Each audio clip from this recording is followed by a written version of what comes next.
Paunawa, ang lahat ng nakapaloob sa kwentong ito, ay pawangkathang isip lamang, at hindi tunay na nangyari. Salamat po.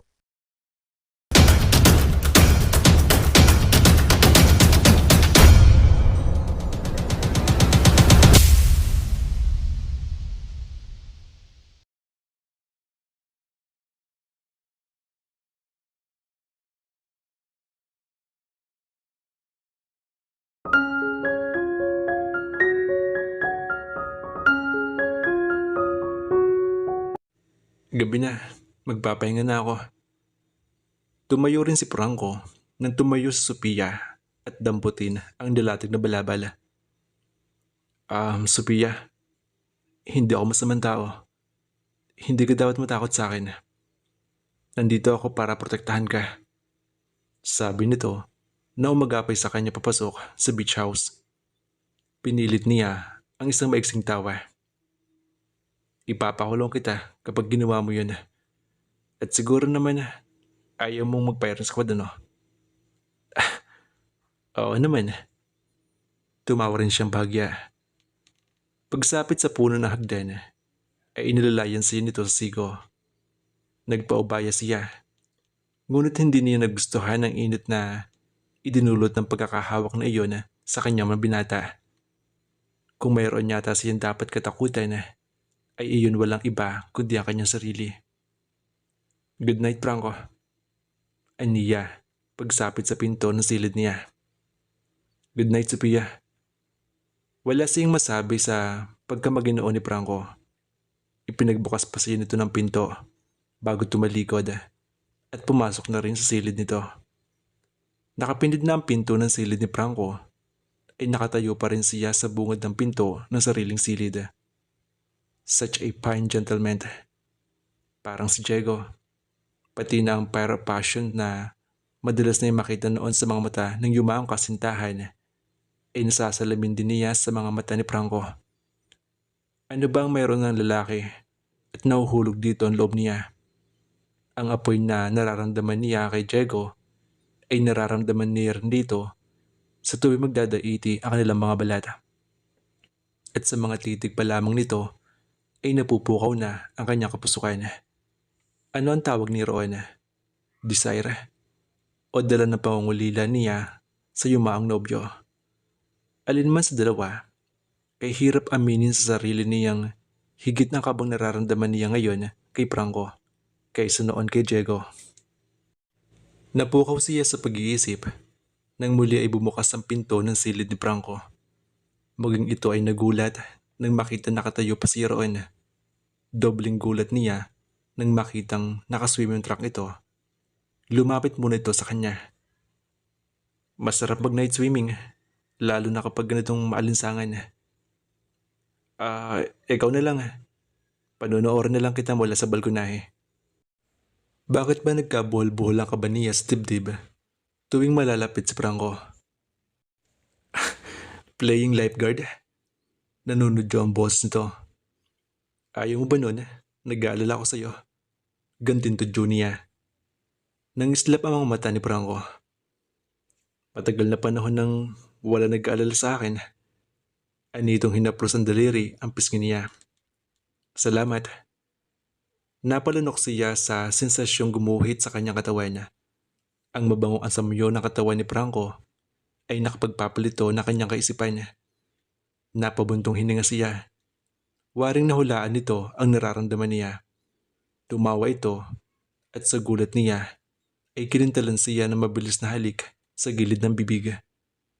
Napamaang siya at tila ibig panlambutan ng mga tuhod.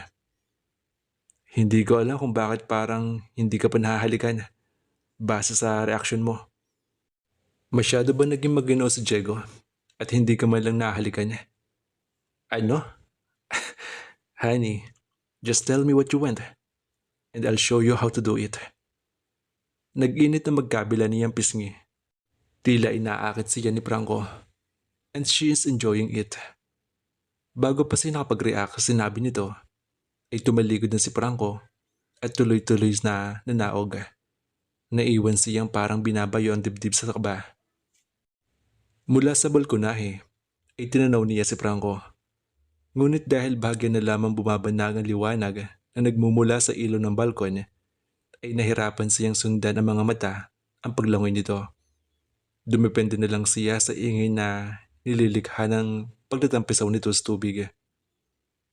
Is this a replay? Naisip niya. Ganito rin sila noon ni Diego.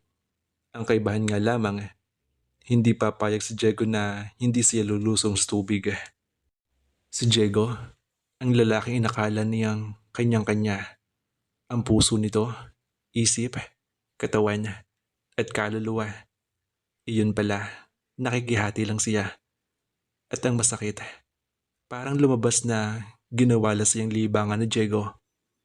Ngayon, gusto niyang pagdudahan kung totoo nga minahal siya nito o siya ay isang tukso lamang na hindi nito agad na naiwasan. Tumingin siya sa kawalan, sa mga kumikititap na bituin sa kalangitan. Dapat pa nga ba kitang mahalin, Diego? Kahit ngayong wala ka na. Alam niya, siya ang makakasagot sa kanyang katanungan.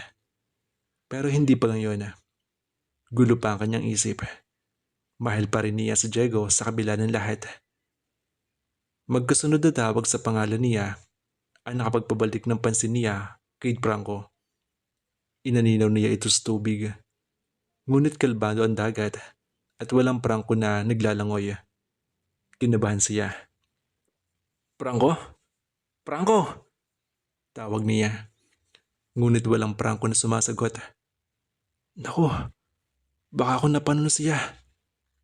Sa pag-aalala, ay dali-dali siyang nanaog at tinakbo ang dalampasigan. Franco! Nasaan ka? Sumagot ka, Franco! Nanatiling tahimik ang paligid.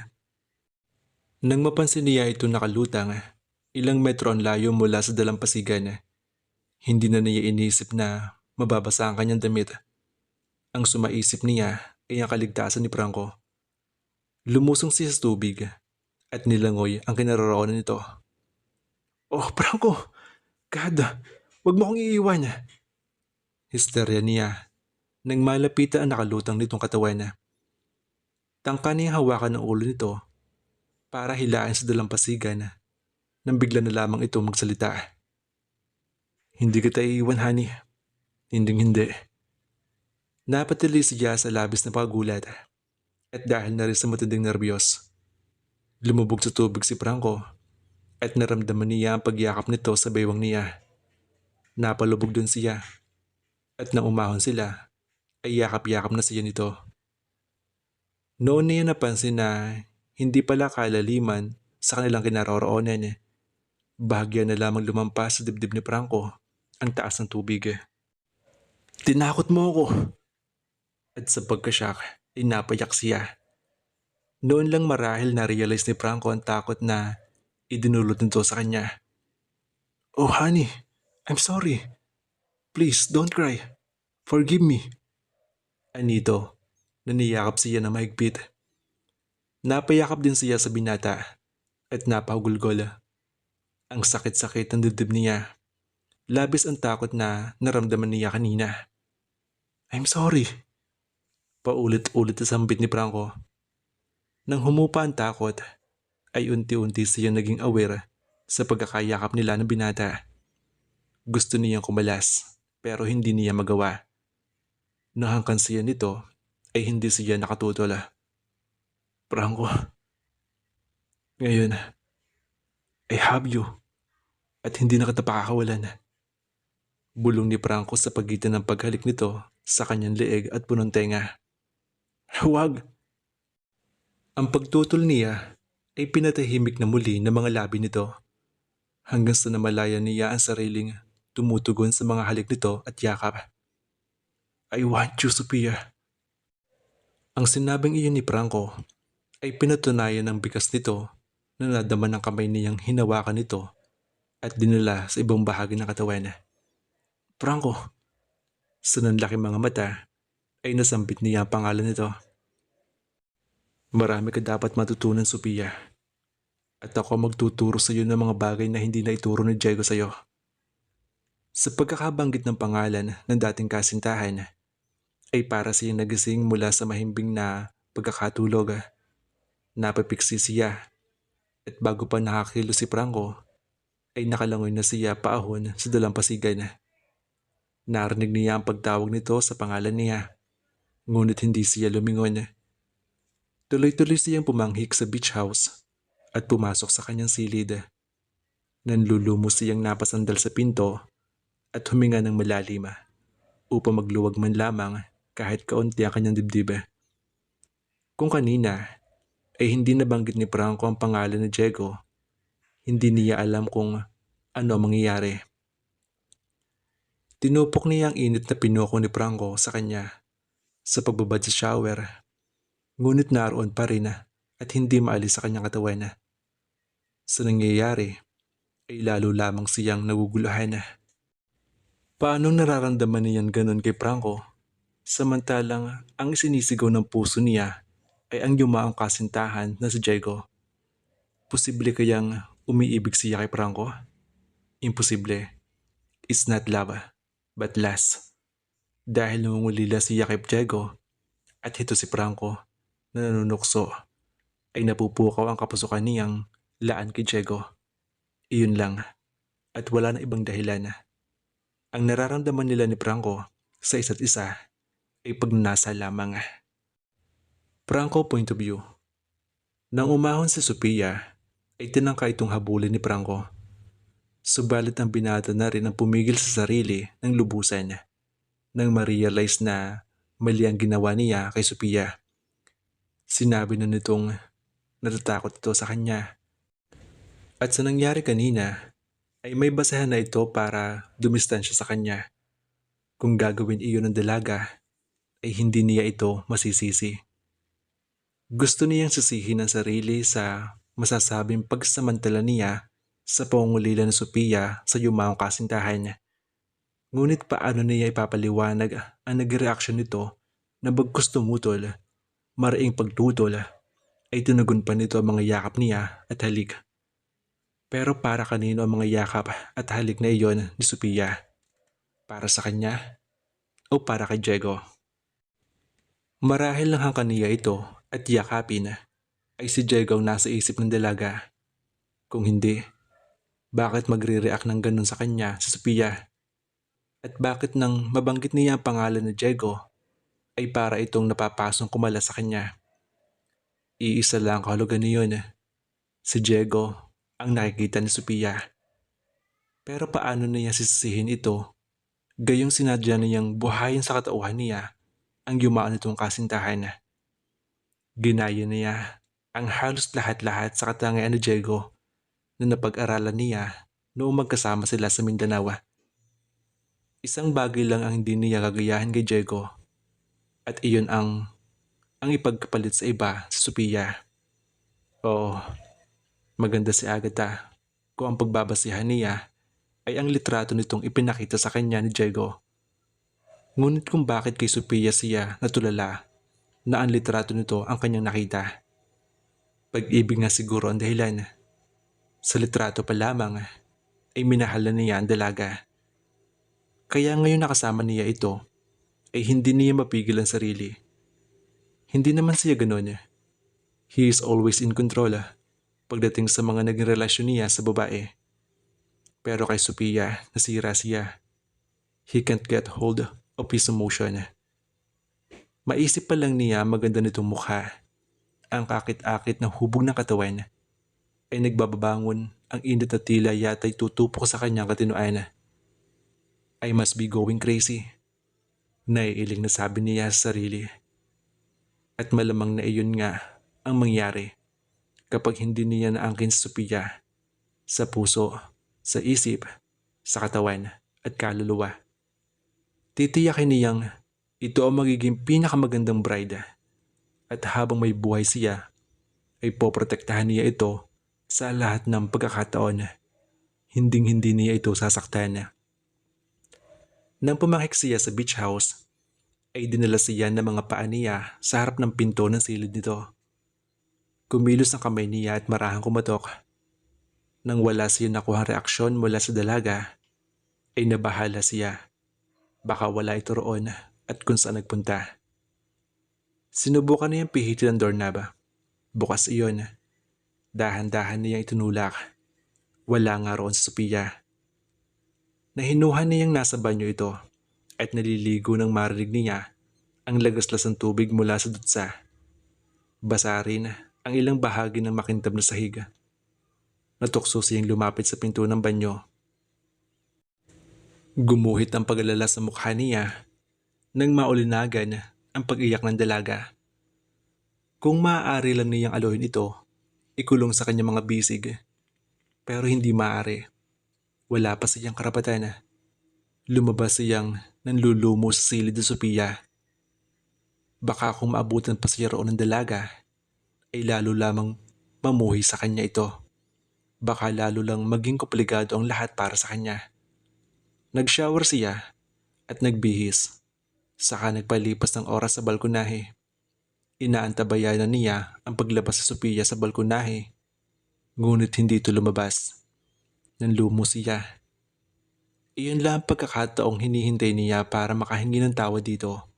Sa ikalawang pagkakataon, hindi man siya nito mapatawad, mauunawaan niya. Matagal siyang naroon lang sa balkonahe. Oras ang kanyang pinalipas. Maghahating gabi na, sa suot niyang rilong pambisig, nang lakas loob siyang sumilip sa sliding glass door na nasa lid-silid ni Sophia.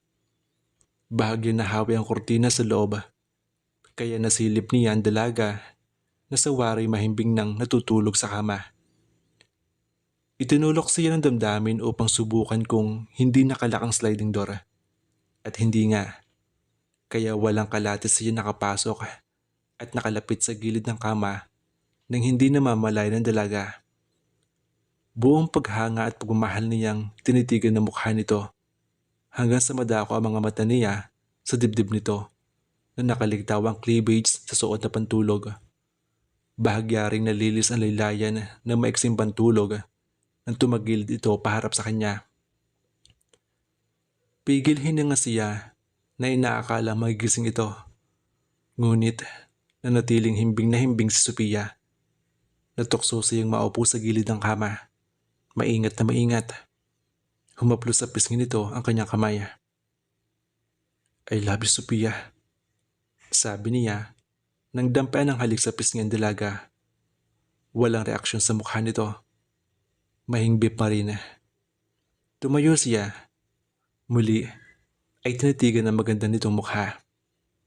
Good night. At tumakbang na siya palabas ng sliding door kung saan siya nagdaan kanina. Sophia point of view. Kung inakala ni Franco na mahimbing sa pagkakatulog si Sophia, ay nagkamali ito. Gising na gising siya at narinig ng malinaw ang sinabi ni Franco. Saka pa lamang siya nagmulat ng mga mata nang maramdaman niyang wala na ito. Napabuntong hininga siya. Sa halik nito ay napukaw na muli ang kanyang kapusukan. At aaminin niya ngayon, si Franco, at tanging si Franco lamang ang may hawak ng lahat ng senses niya kanina. Si Diego, parang gusto na niyang kapakawalan ang mga alaalang pilit pa rin niyang niyayakap. Kinabukasan. Babalik na tayo ng Maynila mamayang hapon, Franco. Nakita ni Sophia na nabigla si Franco sa sinabi niya. Ngunit saglit lamang. Bakit bigla-bigla naman yata? Wala pa tayong 2 linggo dito ah. Tinitigan niya ang binata at ngumiti siya. Sa kauna-unahang pagkakataon, mula nang mamatay si Diego, ngayon lang siya nakangiti ng walang pait.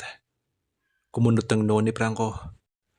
Parang nagdududang tumitig ito ng matiim sa mga mata niya. Sophia, kung ang dahilan ay nangyari sa atin, please, malaki ang kinalaman niyon sa aking desisyon, Franco. Putol niya sa sasabihin nito at napatas ito ng kilay. Maya-maya ay kumilimlim ang mukha ni Franco. I'm sorry, sabi nito sa maamong mukha. Huwag kang mag-sorry. Ha? Bakit? Pinapatawad na kita. Pero sa ginawa mo pa kagabi, yung pagnanako mo ng halik sa akin, hindi mo rin ba hihingi ng tawad? You mean, gising ako na pumasok ka sa kwarto ko And I hate you for leaving me untouched. Pinamulahan siya sa sinabi niyang iyon. Dinalawang hakbang lang ni Franco ang pagitan nila. Parang hindi siya makahinga sa pagkakalapit nilang iyon. Napabuntong hininga siya. Natawa si Franco. Hindi mo pa sinasabi sa akin kung anong gusto mo. Anito, nang hawakan siya sa baba at magtama ka nilang paningin. Ang mga labi nila ay ilang dali lang ang layo sa isa't isa. Franco, please halikan mo ako. May pagsusumamang bulong niya. Sophia. Bumaba ang labi nito sa kanya. Mapusok, nag-aangkin. Kinailangan niyang manguyong pangit sa braso nito upang huwag siyang mabuwal matapos manlambot na kanyang mga tuhod. She parted her lips at kasunod doon ay ang paniliksik ni Franco sa kanyang bibig. Napaungol siya sa sensasyong idinudulot niyon, lalo pat ang mga kamay nito ay humahaplos na mula sa kanyang likod, pababa sa balakang niya. Isinuot nito ang mga kamay sa suot niyang blusa at tinanggal ang hook na kanyang bra. Sumunod na tinanggal nito ang pagkakabotones na kanyang blusa. Kaya kumawala ang kanyang maumbok na harapan mula doon. Hinagod ng tingin ni Franco ang mayaman niyang harapan. Para siyang napapaso sa mga titig nito. Pero walang pangalawa ang naramdaman niya nang ang labi nito ay umangkin doon. Naisabunot niya ang dalawang kamay sa buhok nito. Hinila siya ni Franco at napaupo siya sa kandungan nito. Napakaganda mo. Sobrang ganda mo. Anas nito. Bago tuloy ay ikunulong sa bibig ang dalawang harapan niya. Para siyang mababaliw ng mga sandaling iyon. Ni hindi niya naranasan ang ganun kay Diego. Ngayon, ipinagkakaloob niya ang sarili sa isang hindi pa naman niya kasindahan. Bigla ang balik ng wisyo sa kanya. Franco, sandali.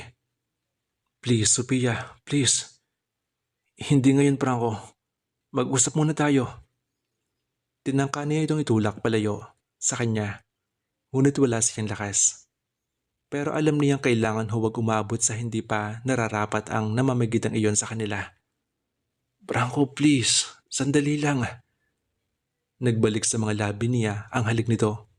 Isang mapusok na nag-aalab na halik. Ngunit makaraan iyon ay huminto si Franco. Come on, speak up. Makikinig ako, honey. Anitong yakap-yakap pa rin siya.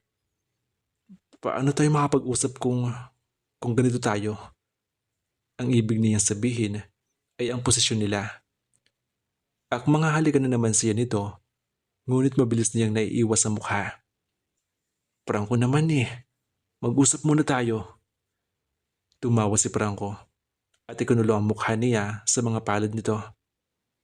Okay, pero pwede bang ganito na lang tayo? Talagang walang balak si Franco na pakawalan siya, kaya hindi na lang siya nagpumilit. Nakiusap na lang siyang ibalik nito ang pagkakahok ng bra niya at ang pagkakabotones na kanyang blusa. Sumunod naman ang lalaki sa kanya. Okay, ano pag-uusapan natin? Tanong nitong inahaplos-haplos ang kanyang balakang. Napabuntong hininga siya at napapikit. Talagang hindi siya nito titigilan.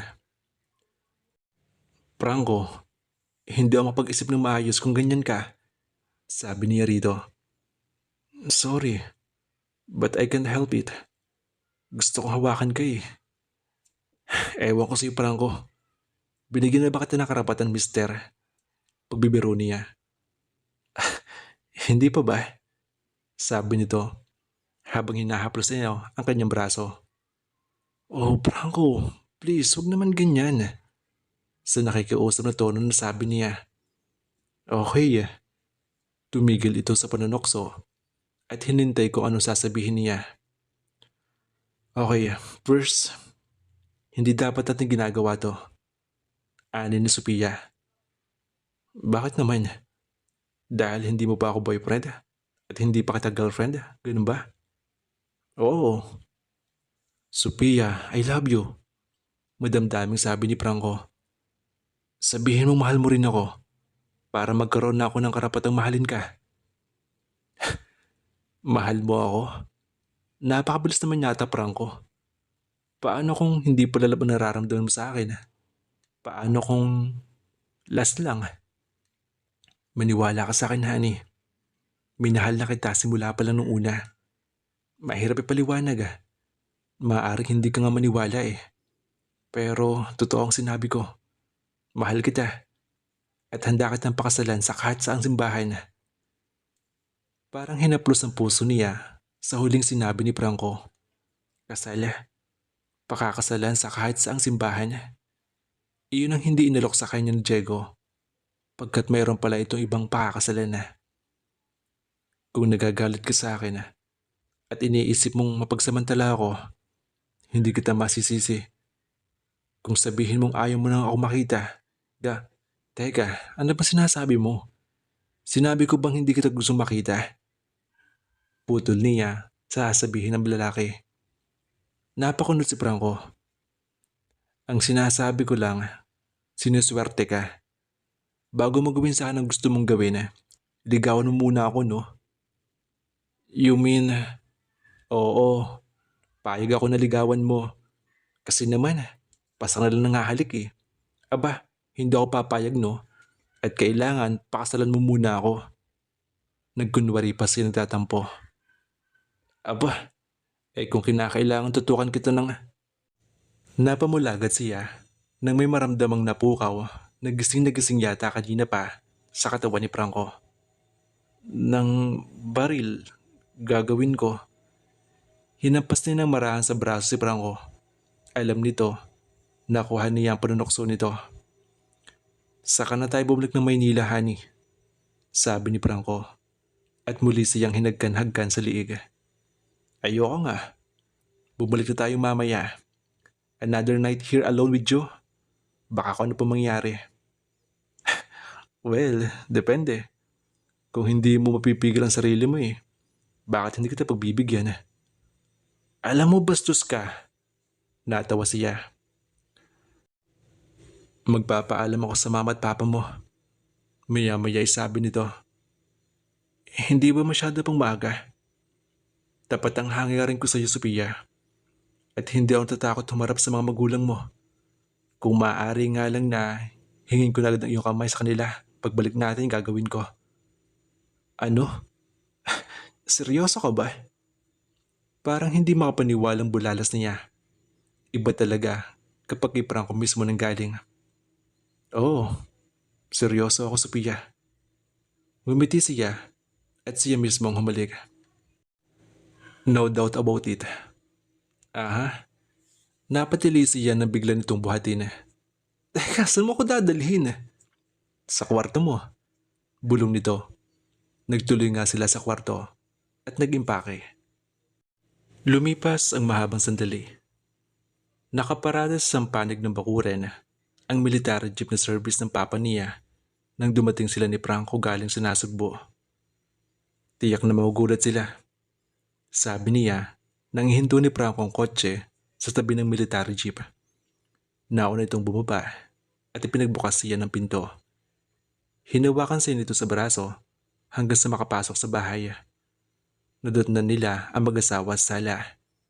At gaya na inaasahan niya, ay nagulat nga ang mga ito pagkakita sa kanila. O iha, napaga yata ang balik mo, sabi ng mama niya nang humalik siya sa pisngi nito. Okay na ako ngayon, ma, at hindi ko na kailangan mo habang bakasyon. Masiglang pahayag niya, nasa ama naman humalik. And besides, namimiss ko kayo ni Papa. Dugtong niya. Nagkatinginan sina Divina at Conrado. Tila nagdududa sa ipinakikita niya kasiglahan. Maski pa paano, ay ninervyos din siya sa maaaring maging reaksyon ng mga magulang kapag nabatid ng mga ito na sa maikling panahon na pagkakakilala ni Franco ay napalapit na ang kalooban nila sa isa't isa. Tumitig sa mukha niya ang ama at seryoso ito. Mayroon ka ba dapat sabihin sa amin ng mama mo, ha, Sophia? Napasulyap siya kay Franco. Parang sinasabi nga, Ngayon mo patunayan sinasabi mo, Franco, at hindi siya nabigo. Matatag na hinarap nito ang papa niya. Sir, pwede ko ba kayo makausap? Nakita niya ang pagkunot ng noo ng ama. Sumunod ka sa akin sa study room, Perez. Mag-usap tayo ng lalaki sa lalaki. Maya-maya, tila nangahamong sabi nito kay Franco at pagkatapos ay tumalikod. Ngumiti sa kanya si Franco at pinisil nito ang palad niya bago ito sumunod sa papa niya. Sinabi ng mga mata nito na wala siya dapat ipag-alala. Why do I have this feeling na may nangyari sa Nasugbo? Tanong ng mama niya nang sila na lamang dalawa sa sala. Ramdam niya nag-init ang magkabila niyang pisngi. Nahihiya siyang ipagtapat sa mama niya na may damdamin siya para kay Franco. Hindi ba? At nang huli sila mag-usap, ay tiniyak pa nila rito na wala na makakapalit kay Diego sa puso niya. Mama mo ako, iha, at hindi ka dapat mahiya sa akin. Wari ay nahulaan nito ang nasa sa loob niya. Ma, hindi ko akalain na mararamdaman ko ang ganito. Pag-amin niya. Nagtawa sa Divina at inakbayan si Sophia. Iginaya siya papanghik sa kwarto niya. Pag-usapan natin yan, iha. At marami kang ipapaliwanag sa akin. Pumasok sila sa kanyang silid. Naupo sa gilid ng kapa niya ang ina. Siya na may nilapitan ng malaking larawan ni Diego na nakasabit pa rin sa isang panig ng dingding. Napabuntong hininga siya habang pinagmamasdan niyon. I'm sorry, Diego. Bulong niya na parang taong kinakausap ang larawang yumaong kasintahan.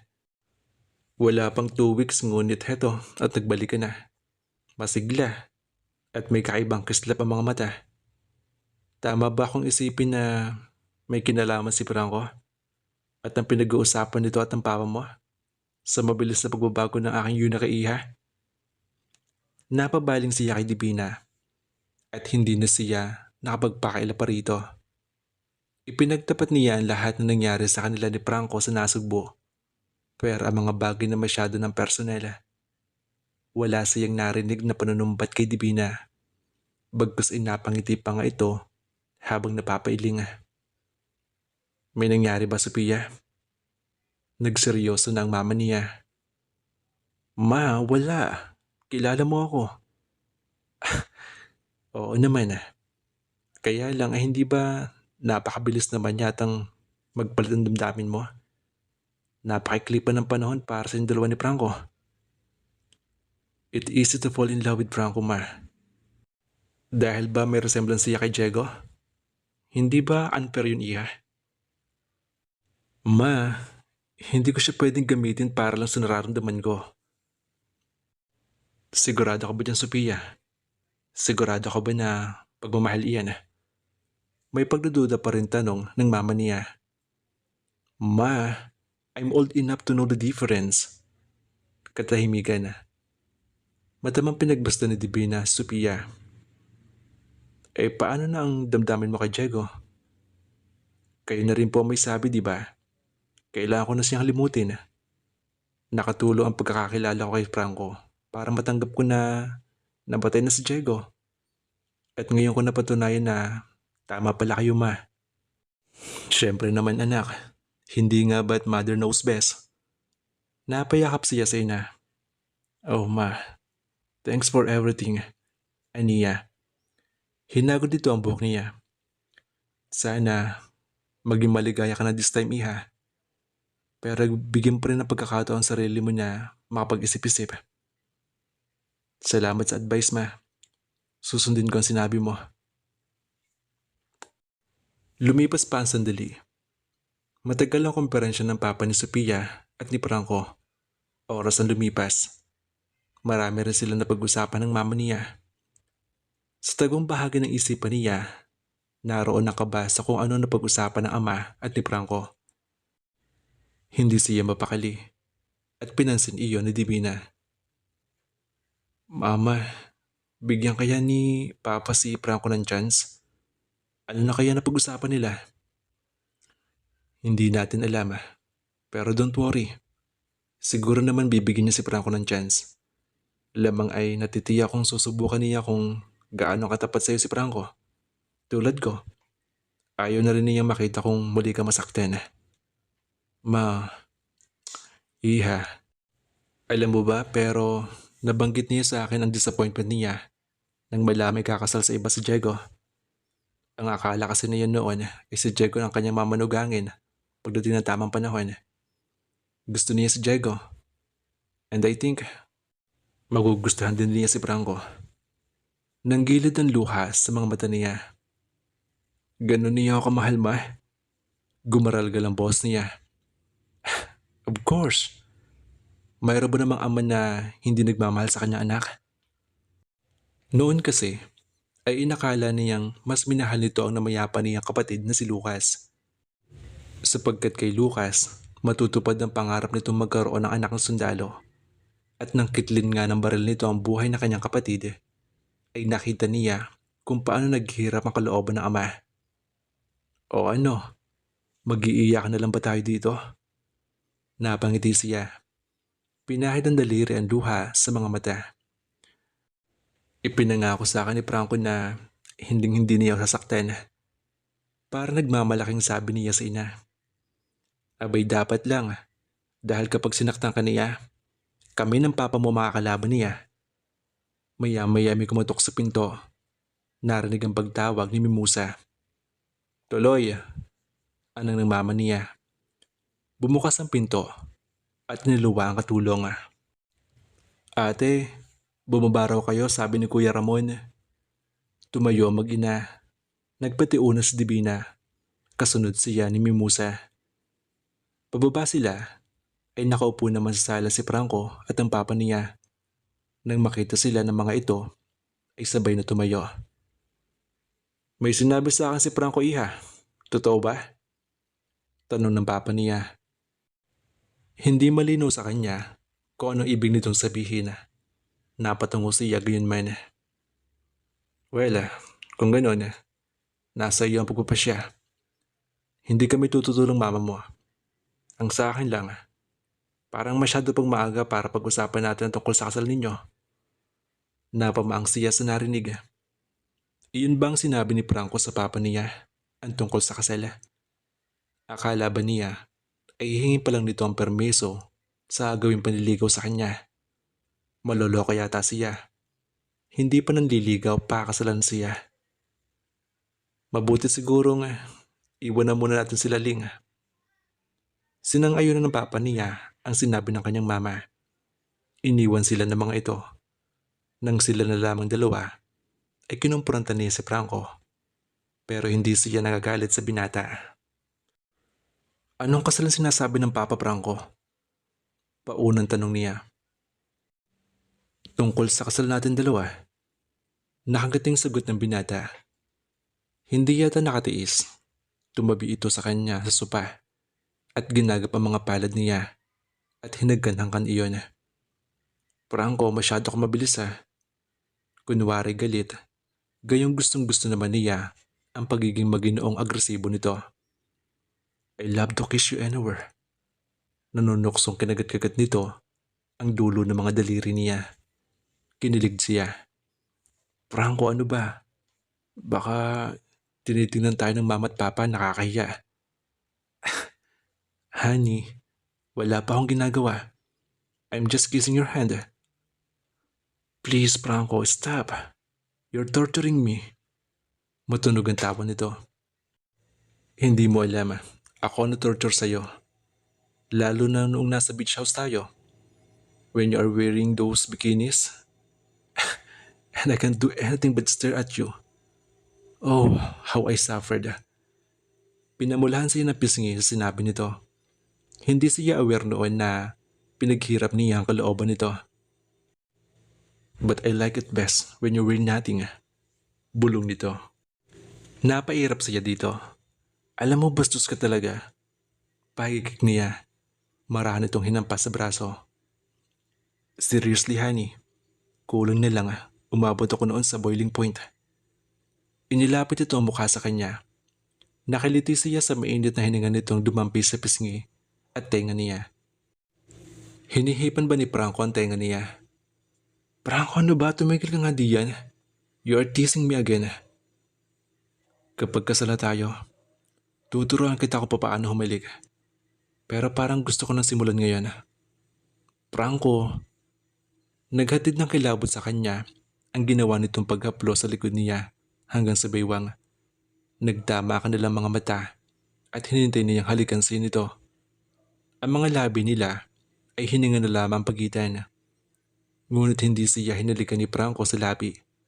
Pumaling ito at mabilis siyang kinintala ng halik sa pisngi. Siya ang nabitin sa ginawa nito. At iyon ay nabakas nito sa mga mata niya. Ikinulong ni Franco ang mukha niya sa mga palad nito. Ayokong isipin ng mama at papa mo na masyado na ako mapagsamantala. I will wait for the right time. At pagdating ng araw na iyon, hahalikan kita kung kailan ko gusto. Kahit saan. Franco, hihintayin ko ang araw na iyon. Magpapaalam nga pala ako. Anito, na hindi pa rin pinapakawalan ng mukha niya. Magpapaalam? Babalik na muna ako sa kampo. Magpapaalam akong uwi sa probinsya. Magsasabi na ako kay Ina at Taya. Kung walang problema roon, baka kasama ko sila sa pagbalik ko. Gusto ko makilala mo mga magulang ko at makilala ka nila bago kami manhika na. Aasahan ka pagbalik mo, Franco. Sabi niya dito. Kitang-kita sa mga mata ni Franco ang labis at saya ng oras na iyon. Maya-maya ay bigla sinitong niyakap ng mahigpit. Yakap na para bang wala ng bukas. At sana, hindi niya pinagkakatiwalaan si Franco. Ayaw niyang matulad kay Diego na hindi na siya nito binalikan matapos ito magpaalam sa kanya.